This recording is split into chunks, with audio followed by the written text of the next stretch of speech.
বাংলাদেশের রাজনীতিতে এখন উথাল পাথাল পরিস্থিতি।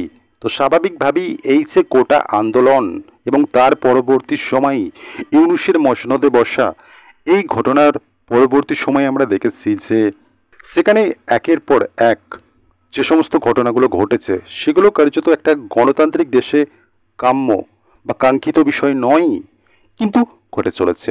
ইউনূসের আমলে সব থেকে বড় কথা হলো একজন নোবেলজয়ী ব্যক্তি, যিনি কিনা শান্তির জন্য নোবেল পেয়েছেন, সেই ব্যক্তি যখন একটা সরকারের হাল ধরছে সেই সময় থেকেই সব থেকে বেশি একটা দেশে বিশৃঙ্খল পরিবেশ সৃষ্টি হচ্ছে, আইন শৃঙ্খলা প্রশ্নের মুখে।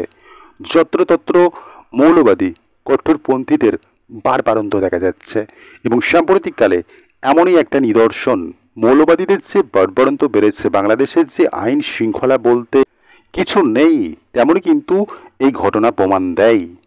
রবীন্দ্রনাথের বাড়ির উপর হামলা হচ্ছে। বাংলাদেশের সিরাজগঞ্জে যে রবীন্দ্রনাথের বাড়ি রয়েছে সেখানে ভাঙচুর হচ্ছে। ভাঙচুর করছে কারা? 10-12 জন লোক লাঠি সোটা হাতে নিয়ে বাড়ির ভিতরে ঢুকে পড়ছে এবং সেখানে ভাঙচুর চালাচ্ছে। তো স্বাভাবিকভাবেই এই ঘটনার পিছনে কি এক্সাক্ট কারণ যেটা ইউনূস দেখাচ্ছে, অর্থাৎ বাংলাদেশ সরকারের তরফে বিবৃতি প্রকাশ করে এরকম একটা জিনিস তারা দেখাচ্ছে।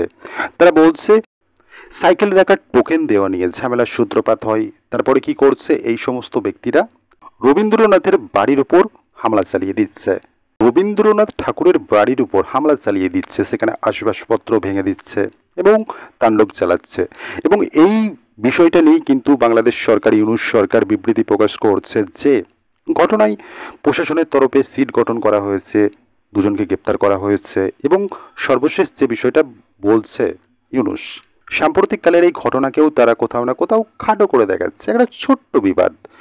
তো সব থেকে বড় কথা হলো রবীন্দ্রনাথ ঠাকুরের মতো একজন ব্যক্তি, যিনি কিনা বাংলা ভাষা সংস্কৃতি সর্বস্তরেই, বাঙালির সর্বস্তরেই সমগ্র ভারতবর্ষে যার ভূমিকা অশেষ, এই ঘটনা নিয়ে কিন্তু সরব হয়েছেন রাজ্যের মুখ্যমন্ত্রী মমতা ব্যানার্জি। তিনিও কিন্তু কেন্দ্রকে চিঠি লিখেছেন, নরেন্দ্র মোদী, প্রধানমন্ত্রী নরেন্দ্র মোদীকে চিঠি লিখেছেন এবং চিঠি লিখে যে বিষয়টা তিনি বলেছেন বা আর্জি জানিয়েছেন, যাতে কেন্দ্র সরকার বাংলাদেশ সরকারের সাথে কথা বলে এবং বাংলাদেশ সরকারের সাথে জোর দিয়ে কথা বলুক কেন্দ্র সরকার, এরকম একটা আর্জি কিন্তু মুখ্যমন্ত্রী রেখেছেন। পাশাপাশি তিনি বলেছেন এটা অত্যন্ত জঘন্য কাজ, ভারতের গর্ব সংস্কৃতির জন্য এই ভাঙচুর অত্যন্ত দুর্ভাগ্যজনক বলছেন মুখ্যমন্ত্রী। এবং সাথে তিনি বলছেন আমাদের সংবেদনশীলতা, সম্পদ, নস্টালজিয়ায় আঘাত করা হয়েছে। এবং সাথে তিনি এই ঘটনা প্রসঙ্গে প্রধানমন্ত্রীকে অনুরোধ করেছেন যাতে বাংলাদেশের সামনে এই ঘটনা নিয়ে কড়া অবস্থান নেয় ভারত। এবং তারপরেই কিন্তু বাংলাদেশ সরকার এই ঘটনা প্রসঙ্গে বিবৃতি দিচ্ছে। বাংলাদেশের মানুষ এবং সরকার কবি রবীন্দ্রনাথ ঠাকুরকে আমাদের ভাষা, সাহিত্য, সংস্কৃতিতে তার অবদানের জন্য সর্বোচ্চ সম্মান প্রদান করে থাকে। আমরা আগামী দিনেও তার কৃতিত্ব সযত্নে লালন করব। এ নিয়ে কোনো বিতর্কে ইন্ধন দেওয়া বা বিভেদমূলক প্রচেষ্টার কোনো সুযোগ নেই বাংলাদেশে। ব্যাস, বিবৃতি দিয়ে শেষ হয়ে যাচ্ছে। তো সব থেকে বড় কথা হলো এই সমস্ত ঘটনাগুলো ঘটবে কেন? ঘটার মতো ফাঁকফোকর রয়েছে বলেই তো ঘটছে।